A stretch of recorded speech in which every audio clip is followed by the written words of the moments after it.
Namaskar, good evening, and welcome to the 14th episode of Encounter with Alok, sponsored by Zozo DMC, which is a destination management based company out in England and Scotland. It does lot of FIT tours and group tours and many other tour packages. आज जो हमारे सामने guest आने वाली हैं या जो आएंगी, आप सुन के थोड़ा सा टॉपिक भी सेंसिटिव है, लेकिन जागरूक होना जरूरी है।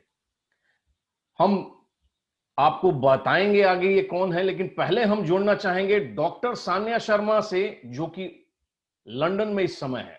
So will connect to doctor Sanya Sharma all the way to London. London में कनेक्ट करते हैं डॉक्टर सान्या जी को। डॉक्टर सान्या आ चुकी हैं हमारे सामने, आ चुकी हैं doctor Sanya Sharma is there. Hi, नमस्कार सान्या जी, प्रणाम करता हूं आपको। नमस्कार, बहुत बहुत प्रणाम आपको भी और सारे दर्शकों को। धन्यवाद धन्यवाद। कैसी हैं सान्या जी, और परिवार कैसा है, सब कुछ कैसा चल रहा है? जी बिल्कुल, आप लोगों की दया से सब कुछ बहुत अच्छा है। मैं भी बहुत अच्छी हूँ, फैमिली में भी सब अच्छे हैं और आशा करती हूँ आप लोग भी बहुत अच्छे और स्वस्थ होंगे और of course social distancing maintain कर रहे होंगे। जी जी, इस समय तो बहुत इंपॉर्टेंट है ये चीज, जी जी क्योंकि जी। Government is seeing and viewing the further guidelines जो दिए हैं कि दैट्स ट्रू, या। शायद अनदर लॉकडाउन भी हो सकता है अगर हम नियम जी पालन ना करें। हाँ, जी जिस तरह से फिर से दोबारा केसेस बढ़ रहे हैं यूके में, तो जी, चांसेस तो लग रहा है। बिल्कुल और सही, बिल्कुल हमारे सही। बच्चे भी स्कूल जा रहे हैं तो थोड़ा सा फियर थोड़ा तो डर। है हम सबके अंदर। जी। नहीं, मेरे लड़के का क्या था कि अभी उसको बुखार हुआ, सर्दी खांसी ओहो। हुआ। सो हमने जीपी में फोन किया और जीपी ने बोला कि प्लीज आप इसको कोविड का टेस्ट कराइए। तो first time when we tested him, वो नेगेटिव आया। फिर से बुखार हो गया, रिपीट कर गया, फिर दोबारा नेगेटिव आया। 2 बार कोरोना टेस्ट करा चुके हैं, क्योंकि इट्स स्कैरी, डर है अब। It's actually scary. मुझे भी मेरी बेटी के स्कूल से मेल आया कल के उसके सीनियर बिल्डिंग में 2 केसेस आ गए हैं। ओ माय तो गॉड, बिल्डिंग थोड़ी दूर है तो हम सभी थोड़े परेशान हो गए थे, बट परेशान दे है। सेड कि आपको घबराने की जरूरत नहीं है, वो दूसरे बिल्डिंग में थे, but we have to take the risk. नहीं, यू आर राइट, क्योंकि अब कितने दिन आदमी कैसे रहे। एग्जैक्टली। अब तो लग रहा है इसके साथ जीना पड़ेगा जब तक वैक्सीन ना आए। That's new normal and hopefully हम लोग आशा कर रहे हैं कि शायद जनवरी या फरवरी तक वैक्सीन आ जी जानी चाहिए। यूनिवर्सिटी ऑफ ऑक्सफोर्ड में काम काफी तेजी से चल रहा है। जी, बहुत अच्छा। तो मैं आपको नियम बता दूं। हमारे जो शो का क्राइटेरिया है, जी जी ये 3 जी सेक्शन में बटा हुआ है। पहला सेक्शन आपकी अचीवमेंट, आपका अकम्पलिशमेंट, आपने क्या क्या किया है, पहले सेक्शन में होगा। सेकंड सेक्शन एक क्वेश्चन रहेगा ट्रेवल बेस से, क्योंकि हमारे स्पॉन्सर्स जोजो डीएमसी हैं, तो ट्रेवल बेस बनता है। और तीसरा जी। Rapid fire round. और ओके। लास्ट लास्ट जो है वो क्लोजिंग स्टेटमेंट, की आप क्या हमारे दर्शकों को बताना चाहती हैं। जी जी बिल्कुल। तो So आप, that will be interesting. So you good to go Sanya ji? जी जी बिल्कुल। बहुत बढ़िया। एंड और सबसे पहले तो जी, आलोक जी, स्टार्ट करने से पहले मैं आपको थैंक यू करना चाहूंगी कि आपने मुझे बुलाया इस शो में अपने। नहीं नहीं, तो मैं हमारा जनरली भाग्य है। फॉलो करती हूँ आपका एपिसोड। नहीं, देखिए, हमारे शो में अभी तक जितने भी लोग आए, अच्छे अच्छे फील्ड से आए, सब कुछ। जी मैंने देखा है, बहुत लेकिन इंस्पायरिंग रही है उनकी स्टोरीज।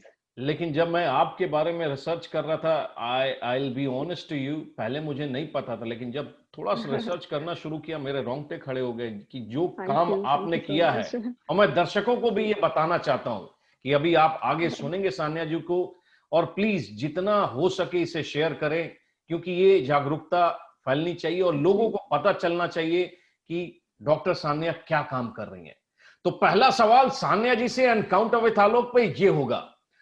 सान्या जी, आपकी जर्नी जो कि दिल्ली से शुरू हुई और जी यूके तक, वो कैसे हुई, जी। Please? That's interesting story. Basically तो मैं पटना से हूँ, बिहार पटना से। पर ऑफ कोर्स अपनी स्टडीज के लिए मैं बाहर चली गई, फिर मैं दिल्ली शिफ्ट हो गई। और पर चूंकि मेरे घर का थोड़ा संस्कार ऐसा है, मेरे पापा भी एक आईएएस ऑफिसर थे, तो मैंने हमेशा उन्हें लोगों की मदद करते हुए देखा है। मेरी मम्मी भी मैंने हमेशा देखा है बहुत एक्टिव रही है इन सब चीजों में। तो I was always into some social work kind of thing. और पढ़ाई के सिलसिले में मैं बाहर आई, फिर सब बिहारियों की तरह, चूँकि मेरे पापा बिहार से, तो मैंने भी सिविल्स की तैयारी करी, यूपीएससी की, एंड इसी बीच मेरी शादी हो गई। फिर चूँकि मेरे फादर इन लॉ थे हमारे साथ, और मेरी मदर इन लॉ नहीं थी, तो वो थोड़े बीमार रहते थे, तो उनको भी देखना, एंड फिर साथ में तैयारी भी। So there is a time when you have to set your priorities, घर और अपने करियर में। सो मुझे लगा कि मुझे अभी अपने फादर इन लॉ के हेल्थ पे ध्यान देना चाहिए, उनके ऊपर ध्यान देना चाहिए। तो थोड़ा मेरे सिविल्स की तैयारी पे थोड़ा ब्रेक लगा, और मैंने, चूँकि जैसे मेरे पापा मेरे बेस्ट फ्रेंड थे, मेरे ससुर जी भी मेरे बेस्ट फ्रेंड थे। सो हमारा बहुत अच्छा ट्यूनिंग था, and we spend a good time together. Unfortunately थोड़े सालों बाद उनकी वो गुजर गए। उसके बाद इसी बीच मैंने नेट जेआरएफ दिया, और मैंने नेट क्लियर किया। और उनके जाने के बाद बहुत मैं थोड़ा शॉक में थी। मैं इस सदमे से बाहर निकलना थोड़ा मुश्किल था, क्योंकि कुछ साल पहले मेरे पापा भी गुजरे, फिर मेरे ससुर जी भी गुजरे, and I was very close to both of them. फिर मेरे हस्बैंड ने मुझे इनकरेज किया कि स्टार्ट करना चाहिए तुम्हें फिर से चीज़ें। ऑल्दो मैं बाकी सोशल वर्क में तो थी ही, एंड मेरा चूँकि background was sociology, so being a sociologist, I was always inclined to social issues, social problems, and of course, being a female, I'm always concerned about female-related problems, crime against women. तो मैंने research करने का सोचा, और मैंने PhD की, and मैंने अपना टॉपिक भी इसीलिए ऐसा ही लिया, बिकॉज़ अपने आसपास यही न्यूज़ हर हमेशा देखती थी, रेप रेप रेप, यहाँ रेप, हर जगह कुछ ना कुछ सेक्सुअल वायलेंस। तो मैंने अपना रिसर्च भी रेप केसेस इन दिल्ली पर किया। और चूँकि मैंने ये भी देखा कि इस पे बहुत डिबेट्स होते हैं, बहुत सारे आर्टिकल्स लिखे जाते हैं, पर हमारे इंडिया में स्पेशली रेप पर कोई साइंटिफिक स्टडी बहुत ज़्यादा नहीं हुई है। तो मुझे लगा कि I should do a scientific study on on this topic. तो दो it was very challenging for me, और फिर खैर दैट्स अनदर स्टोरी कि मैंने जी। किस तरह से सब कुछ किया। उसके बाद मैं पीएचडी कर रही थी, चूँकि मेरे हस्बैंड आईटी फील्ड में हैं, सो ऑन साइट ही ज़्यादा रहते थे। So he was in London, and I was doing my PhD. And honestly speaking, I was not in the favor of coming to UK at that time, क्योंकि मैं जिस चीज़ पे काम कर रही थी, और जो मेरा हमेशा सोशली जो मेरा रुझान था, जी। तो मुझे था कि मैं वही कुछ करूँ, प्लस मुझे अपनी यूनिवर्सिटी से असिस्टेंट प्रोफेसर के लिए भी मौका मिल रहा था कि मैं वहाँ अप्लाई कर सकती हूँ, क्योंकि मैं पढ़ाया करती थी एमफिल और पीजी के बच्चों को। तो but of course again you have to choose your priorities, या कि फैमिली है, एंड आई थिंक हम फीमेल हमेशा अपनी फैमिली को बहुत प्रायोरिटी देते हैं। तो मुझे भी लगा कि I should come back to, I should come to London then.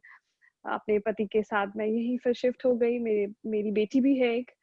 तो इस तरह से मेरा सफ़र लंदन में शुरू हुआ। बट बहुत ऑफ बढ़िया। कोर्स व्हाट आई फ़ील कि आप अगर कुछ करना चाहते हो, आप में जज़्बा है, जुनून है, विल पावर है, तो you can do anything from anywhere. वाह! तो मैंने यहाँ से भी अपनी अपनी चीज़ें, अपनी रिसर्च और सब कुछ जारी रखा। So this was my journey बहुत फ्रॉम बढ़िया। मेरे को सबसे इंडिया अच्छा टू लगा, अगर यूके। जज़्बा है, जुनून है, जी, तो आप कुछ भी कर सकते हैं। बिल्कुल सही सान्या जी। और सबसे अच्छी की आपने बात की कि आपको अपनी प्रायोरिटी सेट करनी पड़ेगी। जी। अंकल और आपके ससुर जी जहाँ भी हैं, वो आपको देख के इस समय गर्व महसूस कर रहे होंगे कि मेरी बेटी क्या कर थैंक रही यू। है। बहुत बढ़िया। मैं दूसरे सवाल पे आना चाहूँगा, क्योंकि थोड़ा-सा टॉपिक सेंसिटिव है। जैसे आपने बताया कि रेप सर्वाइवर्स पे आपने काम किया, रिसर्च किया। तो जी, और एसिड अटैक से भी, क्योंकि मैं जब रिसर्च कर रहा था तो आपकी जी। मैं रिसर्च में पढ़ रहा था कि आप होता था, तो आप किस तरह से सपोर्ट करती थी और क्या होता था? क्योंकि ये तो सुनने में ही मतलब रोंगटा खड़ा हो जी। जाता है कि क्या होता है, क्या नहीं। तो उस पे अगर कुछ फोकस डालना जी, चाहें, प्लीज़ बिल्कुल। सान्या जी। मतलब वो मेरी लाइफ़ का एक बहुत ही मेमोरेबल फ़ेज़ है, and that actually changed my life a lot, क्योंकि आप बातें करते हैं, आप पेपर में पढ़ते हैं, पर आप जब उनसे साक्षात मिलते हैं, तो इट्स अ डिफरेंट एक्सपीरियंस, क्योंकि जिसके साथ ऐसी घटना होती है, आप अंदाज़ा नहीं लगा सकते हैं उनकी मेंटल स्टेटस क्या होती है, and it's not just like 10 दिन या 1 साल, वो काफ़ी सालों तक वो उस ट्रॉमा में रहती हैं। तो जब मैंने ऑफ कोर्स मैंने ये टॉपिक भी जब लिया था, तो हमारी यूजीसी की टीम आती है जो आपके टॉपिक को अप्रूवल देती है। सो जब मेरे टॉपिक में ऑफ कोर्स जब आप क्राइम की स्टडी करते तो you have to study about the criminals as well. तो मुझे रेपिस्ट की भी स्टडी करनी थी, मुझे उनसे भी इंटरव्यू लेना था। पर हमारे समाज में अभी भी वो चीजें हैं कि जब कमेटी बैठी तो everyone was not in the favour of that. उन्होंने बोला being a girl how will you go to jail and you know you will talk to the rapist. But I took it as a challenge. Of course मेरी guide एक female थी, खुद ही एक female है, तो उन्होंने बहुत सपोर्ट किया और I took it as a challenge. मैं तिहाड़ जेल भी गई और मैं जो निर्भया के जो रेपिस्ट थे जिन्हें फांसी हो गई है उन सब से इंटरव्यू लिया मैंने। मैं बहुत सारे रेपिस्ट से मैंने इंटरव्यू लिया और बैकग्राउंड जाना कि किस तरह से ये मतलब क्यों ऐसा किया उन्होंने। और इसके साथ साथ ही रेप सर्वाइवर से भी मैं मिली और आई थिंक मैं काफी रात सो नहीं पाई उन लोगों की चीजें सुनकर कि वो किस ट्रॉमा से गुजरती हैं और कैसे मतलब एक आपको ऐसा लगता है आपका एक सेल्फ रिस्पेक्ट टूट सा गया है। और so it was a different experience. और जनरली वो एक डिप्रेशन वाले फेज में जाती हैं, उनका कॉन्फिडेंस लेवल 0 हो जाता है। और ऐसी बहुत सारी सर्वाइवर्स थी जिन्हें जॉब से, जिन्हें कॉलेज से या स्कूल से निकाल दिया गया just because of this case. कि तो ये बहुत ही हमें लगता है हमारे समाज के लिए एक बहुत ही शर्मिंदगी वाली बात है कि जिसके साथ बुरा हुआ आप उसे पनिश करते हैं और जिसने बुरा किया आप उसे आई मीन उसे कुछ नहीं होता। क्योंकि जब मैं तिहाड़ गई, आई एम टेलिंग यू, जब मैं तिहाड़ गई तो मुझे ऐसा लगा कि एक अच्छी बात है कि वो रिफॉर्मेटिव हमारा जो ये लीगल सिस्टम है कि रिफॉर्म कर रहे हैं उनका। पर मुझे लगा कि उनकी लाइफ वहाँ बहुत अच्छी है। You will be surprise to know कि तिहाड़ जेल में एक डीजे सेक्शन है जहां पर वो डीजे बजता है। व्हेन आई वेंट देयर तो वहां डीजे बज रहा था, बेबी डॉल में सोने दी एंड एवरीथिंग, एंड लाइक वो एंजॉय करते हैं। तो मुझे लगा कि it's just like a hostel for them, you know. और Oh my असल में God. जो सजा काट रही हैं वो रेप सर्वाइवर्स हैं, क्योंकि वो अपने घर से नहीं निकलती हैं, रिश्तेदारों के पास नहीं जा सकती हैं, ना पढ़ाई कर सकती हैं, ना जॉब कर सकती हैं। सो ये सारी चीजें देख के मुझे लगा कि इस पे काम होना बहुत जरूरी है। तो मैंने अपने थीसिस में बहुत सारे रिफॉर्मेटिव, बहुत सारे मेजर्स भी दिए हैं कि क्या सुधार करना चाहिए हमारे सोशल एस्पेक्ट में, हमारे लीगल जुडिशरी में। और आप बहुत ही सरप्राइज होंगे ये सुन के कि बहुत सारे जो पुलिस ऑफिसर्स होते हैं जब वो केस लेके जाती हैं तो वो भी उन्हें अब्यूज करते हैं या उन्हें लगता है कि शी इज एन ऑब्जेक्ट, कि Oh my उसके God. साथ एक बार हो चुका है तो उसे कोई प्रॉब्लम नहीं होगी, she can even you know do it again. तो वो भी इस फिराक में रहते हैं कि वो उसका सेक्सुअल वायलेंस कर सके। ऐसे भी बहुत सारे केसेस थे। उफ, और इसके अलावा जब मेडिकल टेस्ट होते हैं रेप जी सर्वाइवर्स के, जी. क्योंकि जब आपका रेप होता है तो आपका मेडिकल टेस्ट होता है, उसमें भी उनके साथ इतनी इनसेंसिटिविटी बढ़ती जाती है कि उन्हें डॉक्टर्स बोलते हैं, उन्हें एक तरह से ऑब्जेक्ट की तरह ट्रीट किया जाता है और ट्रेनिंग दी जाती है कि देखो ऐसे टेस्ट होता है, ऐसे टेस्ट होता है। एंड उनके पेन को या उस चीज को नहीं समझा जाता है। ऑल्दो इस पे भी बहुत काम चल रहा है कि थोड़ा मेडिकली इस चीज को बहुत सेंसिटिव इशू की तरह लिया जाए। बट मुझे एक दो रेप सर्वाइवर्स ने खुद कहा कि जब हमारा मेडिकल टेस्ट होता है तो इट फील्स लाइक हमारा दोबारा से रेप हुआ है, क्योंकि वो एक उफ, ऑब्जेक्ट की तरह हमारा टेस्ट करते हैं। तो बहुत सारी चीजें हैं जो मुझे बहुत डिस्टर्ब करी और मैं आशा करती हूँ कि मैं इसे पब्लिश करूंगी तो बहुत कुछ मैं इससे गवर्नमेंट को मैं मेजर्स दिखा सकूं कि कुछ चीजें इसमें बदलनी चाहिए। और इसके अलावा जब मैं मेरा एक ये भी था जानना ऑब्जेक्टिव कि लोगों की क्या mentality, because what I feel कि ये आप जितनी भी सजा दे दें, आप जो जो भी इसके लिए स्ट्रिक्ट पनिशमेंट दे दें, पर ये मैटर तब तक खत्म नहीं होगा, ये क्राइम तब तक खत्म नहीं होगा जब तक लोगों की मेंटालिटी चेंज नहीं होगी। बिकॉज जी आज भी हमारे समाज में रेप को बहुत बड़ा इशू नहीं दिखाया जाता, ये मीडिया में या टीआरपी बढ़ाने के लिए या लोग डिबेट में बोल देते हैं, बट पर्सनली इसे कोई सीरियसली नहीं लेता।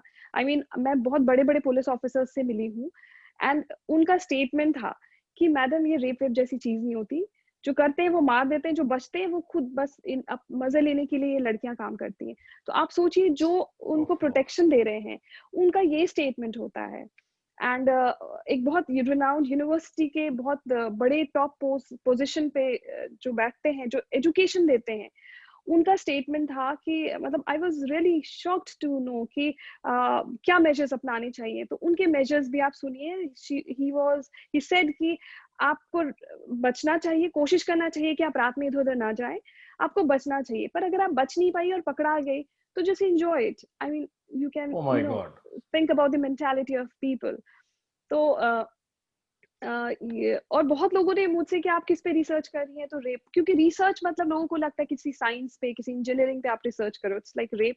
सो बहुत बड़े बड़े किसी बैंक के मैनेजर ने, दे आर लाइक रेप पे रिसर्च, रेप पे क्या रिसर्च करना, रेप तो हो जाता है।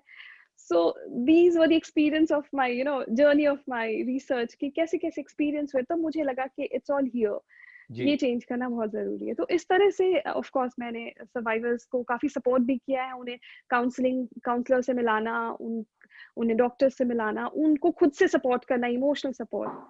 और इसी तरह मैं ऐसे सर्वाइवर्स से भी शुरू से जुड़ी हुई हूँ, क्योंकि मुझे लगता है कि मैंने देखा है उन्हें, they are really beautiful actually, मतलब मुझे लगता है कि वो बहुत ही खूबसूरत है। आप उनके चेहरे को खराब कर सकते हैं, उनके मन को नहीं।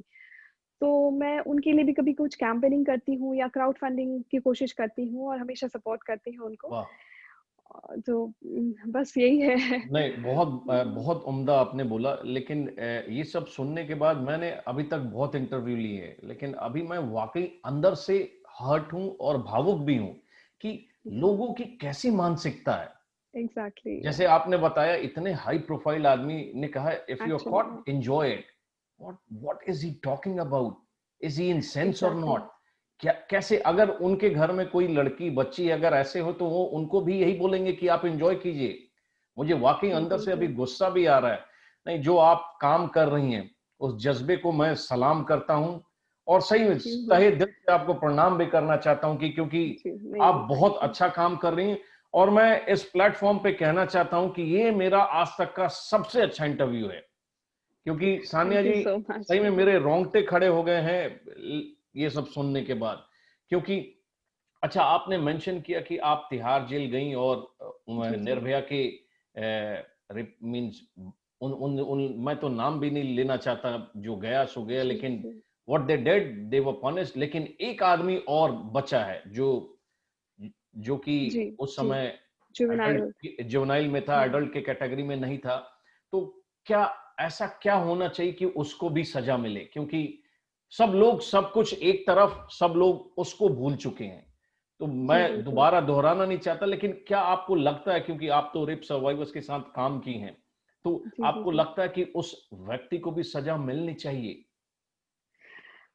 जी, बिल्कुल सज़ा बिल्कुल मिलनी चाहिए, बट जैसा मैंने उसकी स्टडी भी की, मैंने सब कुछ देखा, और व्हाट आई फ़ील कि एक होता है ना, उसको इतना समाज द्वारा चूँकि इस केस को बहुत ज़्यादा हाइलाइट किया गया है, जी, उसे समाज में इतना बहिष्कृत किया गया है कि शायद वो कभी भी अपना एक नॉर्मल लाइफ़ नहीं जी सकता है, मुझे ऐसा फ़ील होता है। जी, जी, और पर अगर मैं सिर्फ उसकी बात ना करूँ, क्योंकि जब मैं इस मतलब चूँकि ये तो 1-2 केसेस हैं जो सब मीडिया देखती है, पर जब मैंने रिसर्च किया तो मैंने इतने केसेस देखे हैं जो निर्भया से भी ज़्यादा हीनियस हैं। ओह! और मुझे लगता है कि लोग बच जाते हैं सिर्फ इसलिए कि वो नाबालिग हैं, जबकि मुझे नहीं लगता कि इस चीज़ के लिए कोई, अगर आप किसी का रेप कर रहे हैं तो आप कहीं से नाबालिग नहीं हैं। बिल्कुल सही, तो ये बिल्कुल सही। बहुत बड़ा फेल्योर है हमारे जुडिशियल सिस्टम में, कि उसमें कहीं न कहीं हमें रिफॉर्म की बहुत ज़रूरत है, मुझे ऐसा लगता है कि और बहुत सारी चीज़ें, मतलब मैं एक पक्ष नहीं बोलूँगी, ऐसा बहुत सारा पक्ष है जहाँ पर जेन्युइन लोग भी फँस जाते हैं, बिकॉज़ हमारे इस लॉ में है कि अगर आप अ, प मतलब अगर लड़की अपने मर्ज़ी से भी गई है और शादी कर ली है, लेकिन अगर वो नाबालिग है तो वो रेप में आ जाएगा। तो ऐसे 2 लड़की, मतलब अगर कोई कपल है, वो भाग गए और शादी कर ली उन्होंने, पर उसके फादर ने फिर वापस ले गए उन्हें, लड़की को, एंड उसे फ़ोर्स किया कि वो नाबालिग है, तो फ़ोर्स किया कि उसे बोल दो, तो ऐसे लोग भी जेल में थे जो एक्चुअली दे वर इनोसेंट। ओह तो माय मुझे गॉड! लगता है जुडिशरी में थोड़ा-सा इस चीज़ को लेके बदलाव आना कुछ चाहिए। रिफ़ॉर्म कर ब बदलाव की ज़रूरत है, जी, क्योंकि जी। ऑफ़ कोर्स सज़ा होनी चाहिए, बट कोई इनोसेंट इसमें नहीं जाना चाहिए। एंड आप ये बहुत सरप्राइज़ होंगे ये भी सुन के, जब मैं निर्भया रेपिस्ट से भी बात करी, तो आई मीन मुझे ऐसा नहीं लगा कि उनमें कोई भी पछतावा है। ओह! बस वो इस चीज़ से निकलना चाहते थे, एंड हमारे समाज में यही होता है कि कुछ भी चीज़ें हैं तो लड़की की गलती है। तो बस उन लोगों का यही था कि नहीं, मैंने नहीं, चूँकि उसने हमें प्रोवोक किया उन लोगों ने, तो हमने बस ऐसा काम कर दिया। और मैंने देखा है कि मोस्टली लाइक 86% जो रेपिस्ट होते हैं, उनका वो रेप इसलिए करते हैं क्योंकि लड़की ने उसको ना कर दिया है। तो वो और हमारे मतलब ऑफ कोर्स ये हम सबका नेचर होता है कि जब हम जी गुस्सा होते हैं, आप भी गुस्सा होते होंगे, तो हम अपने जी बच्चे पे गुस्सा कर देते हैं, जी, क्योंकि ये इंसान की मेंटालिटी होती है कि वो अपने कमजोर पे वो बिल्कुल सही, बिल्कुल अपना सही। फ्रस्ट्रेशन निकालता है, और हमारे समाज में औरत को बहुत कमजोर समझा जाता है, वीकर सेक्शन में आती हैं। तो और जनरली ये जो अनएजुकेटेड या अपने अनएम्प्लॉयमेंट की वजह से फ्रस्ट्रेटेड है, एक्सक्यूज मी, उन्हें कोई रिस्पेक्ट नहीं मिलता है, तो वो फ्रस्ट्रेशन कहाँ निकालेंगे? वो औरत पे निकालते हैं। तो कुछ ऐसे भी थे जिन्हें था कि मुझे समाज में इतना ये क्या नीचा दिखाया गया है, तो मुझे भी किसी को सबक सिखाना था। तो इट्स जस्ट सबक सिखाने के लिए उन्होंने किसी लड़की का रेप किया।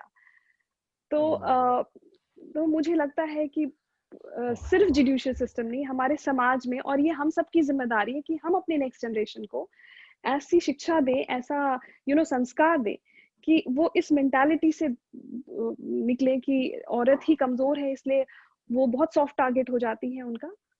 जी, ये जी ऐसा टॉपिक है कि अंदर से हिला जी देता है इंसान को। नहीं, हम आगे और इसके बारे में नहीं बात करना चाहेंगे, क्योंकि जी बिल्कुल। थोड़ा-सा मुझे भी मैं लगता अंदर से मेरे को फ़ील हो रहा है कि इंसान कितना गिर सकता है।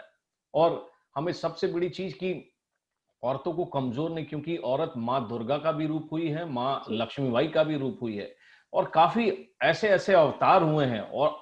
और ये याद रखिएगा कि जो इंसान है, जो मर्द है, मर्द उतनी पीड़ा नहीं सह सकता जो एक माँ 9 जी महीना अपने कोख में बच्चे को पाल के रख सकती है। इतनी बिल्कुल पीड़ा नहीं बिल्कुल, रह आपने सकता। बिल्कुल सही बात कही। तो जो वुमेन्स हैं, they are very strong, very very strong. तो हमें तो तुलना जी भी नहीं करनी चाहिए। इसी के हम तीसरे क्वेश्चन पे मैं पहुंचते हैं। आप अभी इस समय एक कैंपेन कर रही हैं और 5 साल की बच्ची आयशा को सपोर्ट कर रही हैं। तो इस कैंपेन के बारे में और हाँ बच्ची के बारे में बताइए प्लीज। जी। हाँ, ये एक्चुअली ये कैंपेन मैंने खत्म कर दिया। ये आई थिंक कुछ महीने पहले की बात है कि ये कैंपेन मेरा खत्म हुआ, क्योंकि बेसिकली ये था कि मैं हमेशा ऐसे सर्वाइवर्स से भी जुड़ी रही हूँ, और उसी दौरान मुझे आयशा के बारे में पता चला कि वो उस टाइम 4 साल की थी आई थिंक, और उसका बर्थडे था, उसकी मम्मी-पापा के साथ वो कुछ सामान लेने गई थी, और उसे प्यास लग रही थी, और वहाँ बगल में एसिड का बॉटल था, एंड उससे लगा कि ये पानी है, और उसने पानी समझ के उसे पी लिया, and that was an oh acid. No. तो आप समझ सकते हैं 4 साल की बच्ची की क्या दशा हुई होगी। तो उसका फूड पाइप पूरा खराब हो गया। उसे फिर वो आर्टिफिशियल फूड पाइप पे थी, एंड उसका इमीडिएट ऑपरेशन था। तो उसके वो एक ऑपरेशन नहीं होता, फिर काफ़ी सारे ऑपरेशन करने पड़ते हैं, और वो भी 4 साल की बच्ची। तो पता नहीं अगर आप भी उसे कभी देखेंगे, Ayesha she is full of life. कुछ तो उस बच्ची में मुझे ऐसा दिखा जो मुझे लगा कि ये मेरी बच्ची है। और ओह मैं 2 दिन सो नहीं पाई, मैं वाह। बहुत डिस्टर्ब थी, and then I felt like I should do something for her, जी। क्योंकि उसे फंड चाहिए ऑपरेशन के लिए। तो मैंने ये मेरी लाइफ का पहला फंड रेजिंग कैंपेन था, और मैंने सोचा नहीं था कि मतलब मैं फंड रेज कर पाऊँगी, पर चूँकि मैं कभी बैठती नहीं हूँ, मेरा दिमाग चलता रहता है। I just want to do something for the society, कि कहीं किसी को मेरे 1 मिनट भी बैठने से किसी का कुछ कुछ कहीं लॉस ना हो जाए। So I keep on doing something for the society. तो मैंने इसके लिए कैंपेन चलाया, एंड मैं आपको बताना चाहूँगी, मैंने इस कैंपेन के थ्रू 1 लाख अप्रॉक्स 1,80,000 इकट्ठा किए, और उसका ऑपरेशन हुआ। और इसमें मुझे यूके में बिहारी कनेक्ट यूके ऑर्गेनाइजेशन है, मैं इस मंच के जी। द्वारा उनको भी बहुत धन्यवाद कहूँगी, क्योंकि उन्होंने बहुत सपोर्ट किया, और सबने मिलके अप्रॉक्स 1000 पाउंड मुझे डोनेट किए इसके लिए, और इंडिया से बहुत लोगों ने किया। मैं आपको रोकना चाहूंगा। मैं जानना जी जी चाहूंगा कि आपका कोई क्या बोलते हैं, कोई अपना आपने कोई ऑर्गेनाइजेशन बनाया हुआ है? और अगर बनाया है तो प्लीज इस मीडियम पे बताइए, क्योंकि मैं खुद जुड़ना जी चाहूंगा। मैं इस प्लेटफॉर्म पे कहना चाहता हूं कि मैं खुद जी जुड़ना चाहूंगा और मैं खुद सपोर्ट करना चाहूंगा, क्योंकि जो काम आप कर रही हैं वो बहुत सराहनीय है। थैंक यू सो मच, तो thank please you so much. आप पर मैं अपने आपको क्लोजिंग बताना स्टेटमेंट चाहूंगी कि में, आपको मैं रोक रहा हूं, जी आप अपने क्लोजिंग जी जी स्टेटमेंट जी में अपने ऑर्गेनाइजेशन का नाम और उसको में कैसे डोनेट किया जाए, ताकि इन सब बच्चों जी पे या इन सब सर्वाइवर्स पे हम डोनेट कर सकें, जी ताकि हम उनको उनकी मदद कर सकें। प्लीज जी जरूर बिल्कुल। बताइएगा। जी जी जी ओवर टू यू प्लीज। बिल्कुल। तो मैंने ये किया, और इस कैंपेन के दौरान मैंने एक चीज और सीखी कि हम अमीर पैसे से नहीं होते हैं, हम अमीर दिल से होते हैं। वाह। और आप बिलीव नहीं करेंगे, जब मैंने ये कैंप, मैंने मतलब मेरा ऐसा नेचर है कि मैं अपने पापा से मम्मी से भी पैसे नहीं मांगती थी कॉलेज टाइम में, जो वो खुद ही मुझे दे देते थे। तो मुझे मांगना पसंद नहीं है कभी, ना मैंने कभी अपने हस्बैंड से मांगा है। वो खुद आप दे दो तो ठीक है, पर मैं आयशा के लिए मैंने एक एक लोग से पैसे मांगे कि उसके इलाज के लिए पैसे चाहिए, पैसे चाहिए। एंड मैंने ये देखा कि जिन जिन लोगों से मैंने एक्सपेक्ट किया था कि दे आर वेल ऑफ, बहुत अमीर हैं, उन्होंने मुझे मदद नहीं किया। मतलब कुछ उसमें से किया होगा, पर जिनसे आप एक्सपेक्ट नहीं कर रहे थे, लोगों ने 100-100 रुपए भी दिए। और तब मुझे लगा कि अमीर आप दिल से होते हो, तो आप पैसे से नहीं ये होते हो। लड़की यूके में थी कि इंडिया में, नहीं, कहाँ नहीं, थी? नहीं, ये इंडिया में जी। वेस्ट बंगाल में एक जगह है, वहाँ पर है ये लड़की। और आज भी मेरी से बात होती है ऑपरेशन के बाद, वो मुझे वीडियो कॉल करती है, वो मुझे ऑडियो भेजती है, मैं उसे गिफ्ट भेजती हूँ, टॉयज़ भेजती हूँ। वाह। तो मेरा उसके साथ वाह। इतना अच्छा रिलेशन है कि और मैं बहुत श्योर हूँ आप ये वीडियो डालेंगे, वो ज़रूर देखेगी और मुझे फिर एक वॉइस मेल भेजेगी कि मैडम मैंने आपका वीडियो देखा। मेरे जितने भी इंटरव्यूज़ होते हैं वो ज़रूर देखती है। Ayesha, so she is full बहुत ऑफ सारा प्यार लाइफ। आपको। आप जहां भी हो, जी। खुश रहो, स्वस्थ रहो और मस्त रहो। बहुत बढ़िया, बहुत जी। बढ़िया, बहुत बढ़िया। तो मेरे को आप अपने ऑर्गेनाइजेशन जो आपने AAIS बनाया है उसके बारे में प्लीज बताइए, और मेरे दर्शक भी जी। जानना चाहेंगे उसके बारे में। जी, ये भी बहुत इंटरेस्टिंग आई मीन एक मेरा सफ़र है। बेसिकली चूँकि मैं जब रिसर्च कर रही थी, पीएचडी कर रही थी, मैं इंडिया में थी, तो मैंने ये ऑर्गेनाइज़ेशन कोई सोशल ऑर्गेनाइज़ेशन नहीं, that's a company, that's an HR firm. तो ये बेसिकली मेरे हस्बैंड का था कि एक अल्टरनेटिव तुम्हारे लिए, मैं मतलब चाहता हूँ एक कंपनी हो, तो एक उन्होंने बस कंपनी सेटअप करी थी मेरे लिए। बट मेरा कभी इंटरेस्ट नहीं था, बिकॉज़ मैं सोशल वर्क में हमेशा जुड़ी रही हूँ। जब मैं UK I, as I have told you, कि मैं जब यूके आई तो ऑफ कोर्स आप जो मेरा थोड़ा काम वहाँ रुक गया, जो रिसर्च, जो एनजीओ वाले काम, जो मैं सब चीज़ों से जुड़ी हुई थी। तो पर मैंने जैसे कहा कि जज़्बा होना चाहिए, विल पावर होना चाहिए, तो मुझे ऐसा लगा कि मैं बैठ नहीं सकती। मेरा 2 महीना यूके में थोड़ा-सा फ्रस्ट्रेटिंग था। आई थिंक जो भी बाहर आते हैं, कहीं भी किसी भी जगह से दूसरे शहर में, तो एडजस्टमेंट में थोड़ा टाइम लगता है, and specially when you are highly ambitious, कुछ करना चाहते हैं। तो फिर मुझे लगा कि no, I can not sit like this. So मुझे ऐसा लगा कि लेट्स स्टार्ट दिस कंपनी। मैं इस कंपनी को स्टार्ट करती हूँ, and I told my husband that I want to run this company again, like मैं शुरू करना चाहती हूँ। जबकि ये एचआर कंपनी है और मेरा कोई बैकग्राउंड नहीं है एचआर का, ना मैं बहुत एक्सपीरियंस हूँ रिक्रूटमेंट में, एचआर में।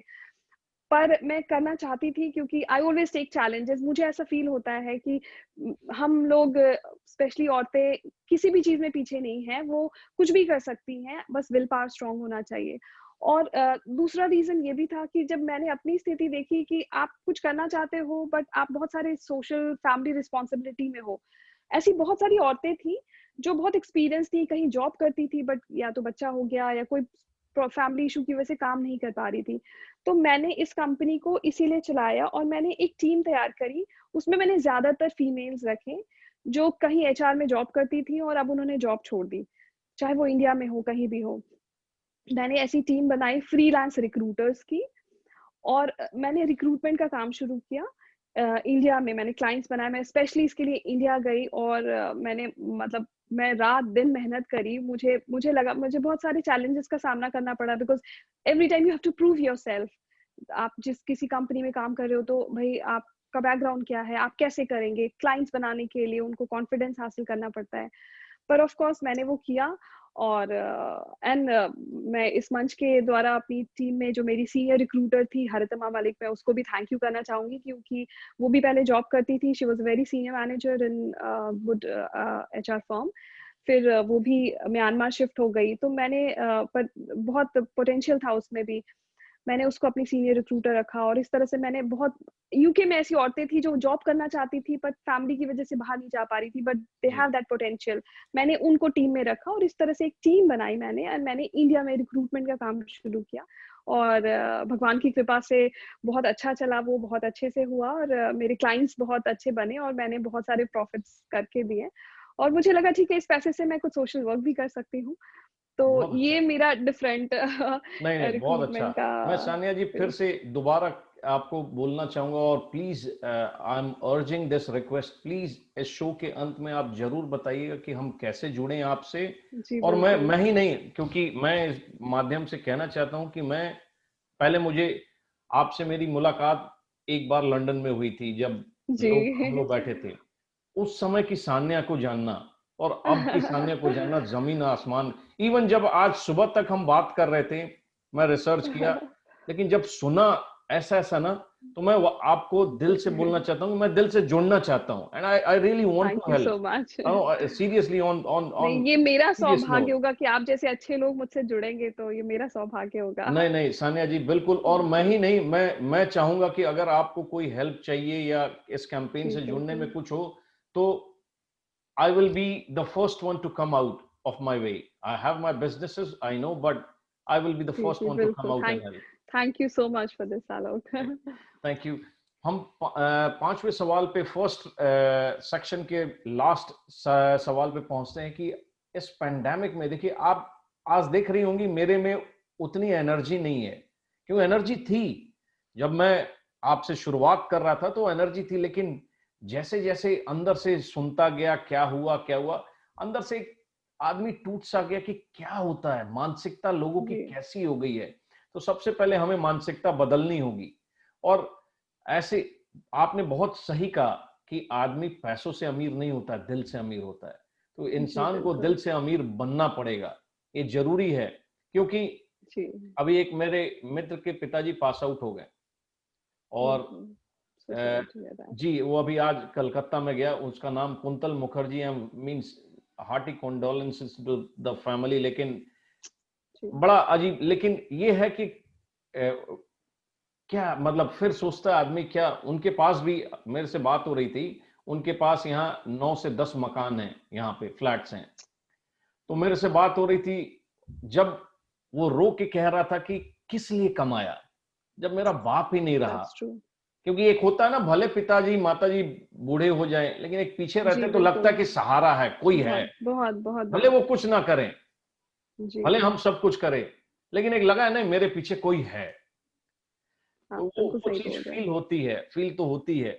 नहीं, तो मूव करते हैं, sorry I am diverting from the topic, move नो करते हैं नो। फिफ्थ क्वेश्चन और फर्स्ट सेक्शन के लास्ट पे कि पेंडेमिक के टाइम पे आप कैसे कोप अप कर रही हैं, क्या हो रहा है, और बिजनेसेस में कैसे लॉस हो जी रहा है या जी क्या कर रही हैं, what things you have decided, क्या करना है आपको। जी। ऑफ कोर्स पेंडेमिक में हर लोग इफेक्टेड हुआ है। मुझे लगता है जिनको कोविड हुआ है सिर्फ वही नहीं, जिनको नहीं हुआ है, दुनिया का हर इंसान किसी ना किसी तरह से इफेक्टेड हुआ है। चाहे वो घर में रह के फ्रस्ट्रेट हो रहा है, कोई ना कोई जरिए से इफेक्टेड हुआ है। बट मुझे ये भी लगता है, because I am very positive in my attitude, so मुझे लगता है कि आप किसी भी चीज को किस तरह से लेते हैं। अब मुझे लगा कि बहुत लोगों ने कुछ कुकिंग करके, कुछ बहुत कुछ करके ऐसे टाइम ये किया, बट चूंकि मैंने बताया कि मैं हमेशा अपने टाइम को यूटिलाइज करना चाहती हूँ लोगों की मदद करके, तो इस पेंडेमिक में ऑफ कोर्स मैं भी बहुत इफेक्टेड हुई थी। जब मैंने देखा, तो शुरू में तो यहाँ यूके में भी जो स्ट्रैंडेड इंडियंस इन यूके थे, बहुत बुरी हालत हो गई थी उनकी भी, वो जो यहाँ फंस गए थे। कुछ स्टूडेंट्स आए थे जिनका वीजा एक्सपायर हो गया था पर वो जा नहीं पा रहे थे। कुछ इंडियन थे जिनको कोरोना हो गया था, उनके पास यहाँ ऑफ कोर्स आपकी फैमिली नहीं होती, फ्रेंड्स नहीं होते, आप अकेले होते, आपके पैसे खत्म हो गए। एक दो ऐसे इंडियन थे जिनको उसके रूममेट ने बाहर निकाल दिया, एंड वो बाहर ही था कि हम कहाँ जाएं। तो हम लोगों ने वॉलंटियर्स मिलके चेन बनाकर हम लोगों ने उन सबकी मदद की। ऑफ कोर्स इसमें बहुत सारे ग्रुप थे, I was just one of the volunteers. Rashmi Mishra थी इसमें, उन्होंने बहुत कुछ किया इस चीज में।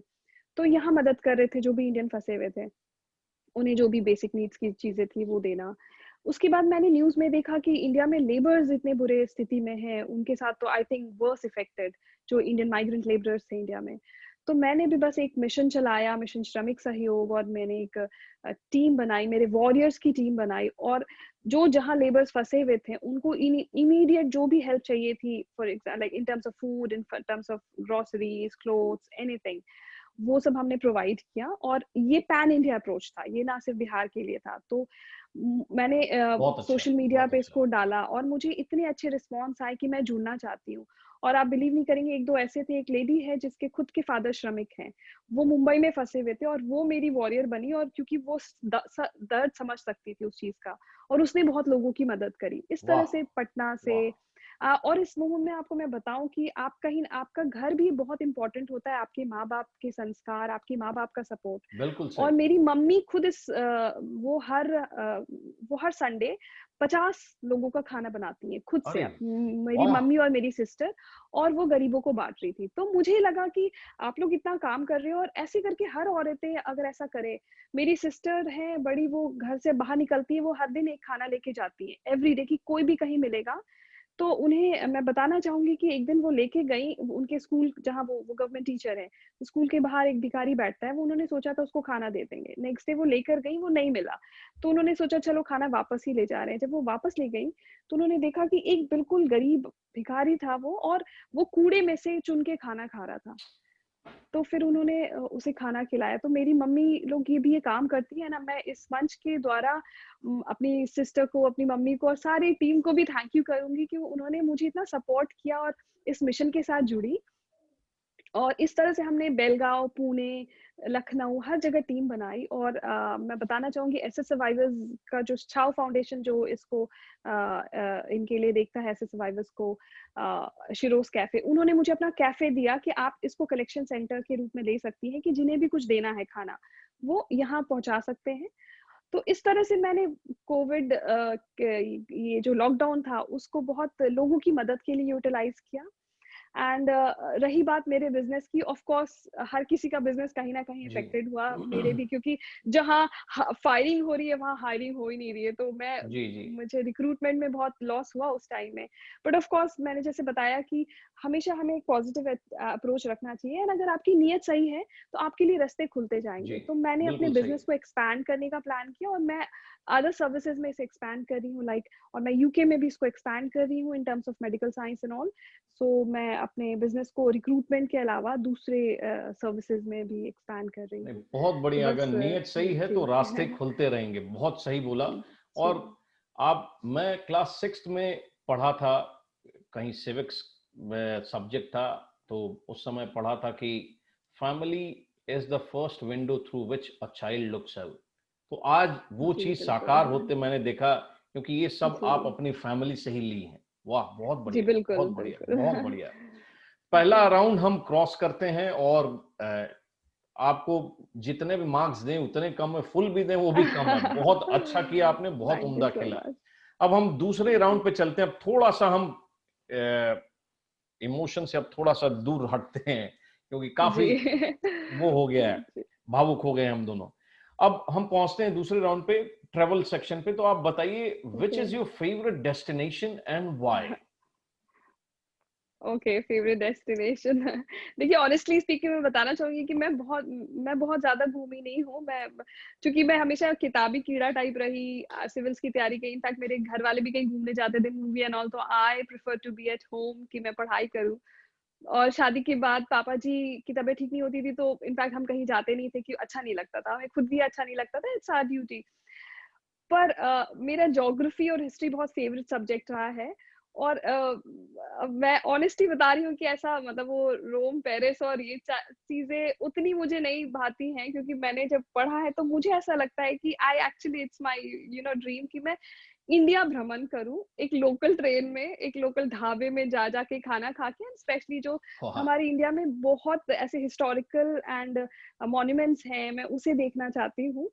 और ये मेरा एक्चुअली पूरा वाह, इंडिया भ्रमण is my favourite very very destination, good, not a very good. Particular आपको प्लेस। मालूम है, क्योंकि मैं I I belong to the food industry, तो मेरे को समोसा चाट अपने मेन्यू में यस। मेन्यू में रखना था। आज मैंने बिल्कुल। कल रात को पोस्ट डाला एक इंस्टाग्राम में, तो जी।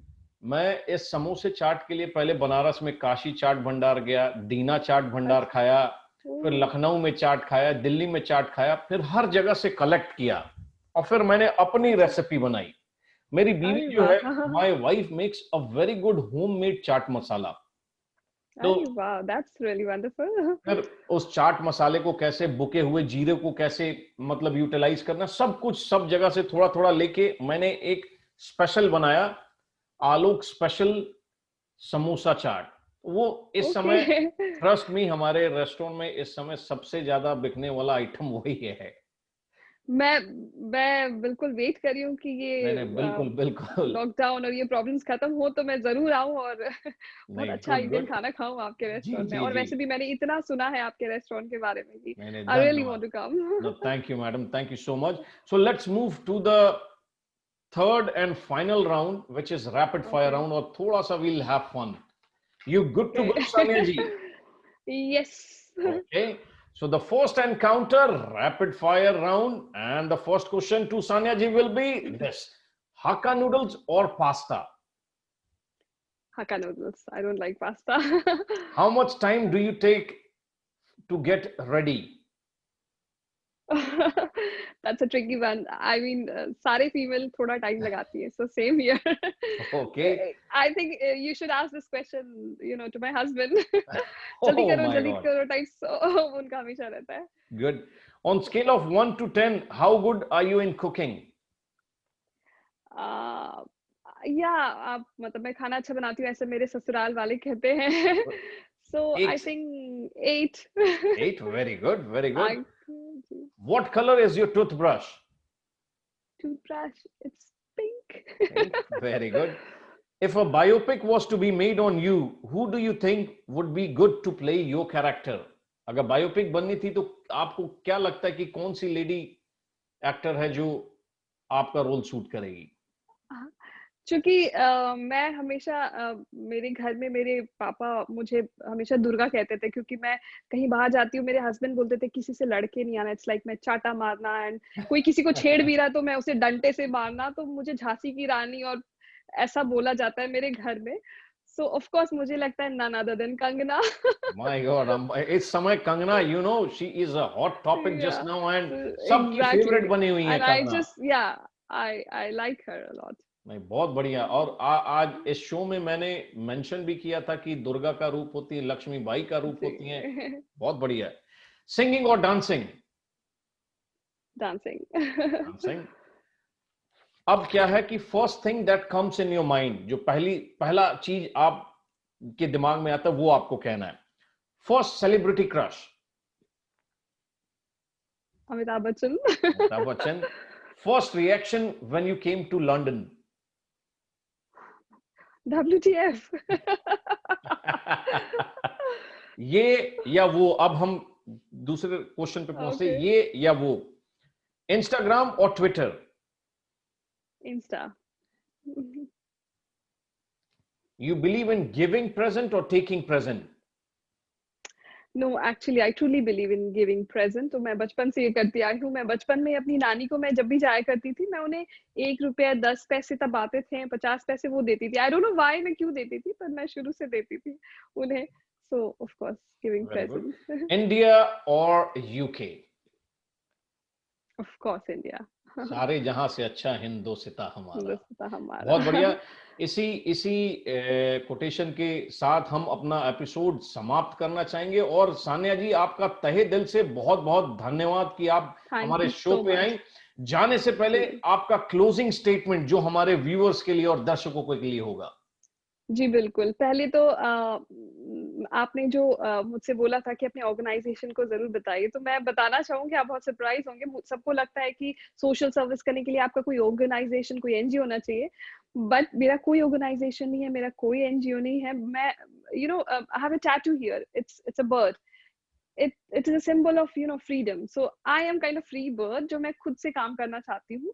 और लोग मुझसे जुड़ते हैं बट अब सब लोग कह रहे तो कि कुछ करो कि हम कुछ कोई कहीं डोनेट करना चाहे। तो मैं सोच रही हूँ इस पे कुछ। अभी तक मैं इंडिपेंडेंटली बस एक टीम है और लोगों को मेरे पे ट्रस्ट है कि वो काम करते हैं और जिनको कुछ डोनेट करना होता है मैं डायरेक्ट उन्हें कॉन्टैक्ट देती हूँ जिस पर्सन को ज़रूरत है। और इस वजह से लोग मुझे ट्रस्ट करते हैं।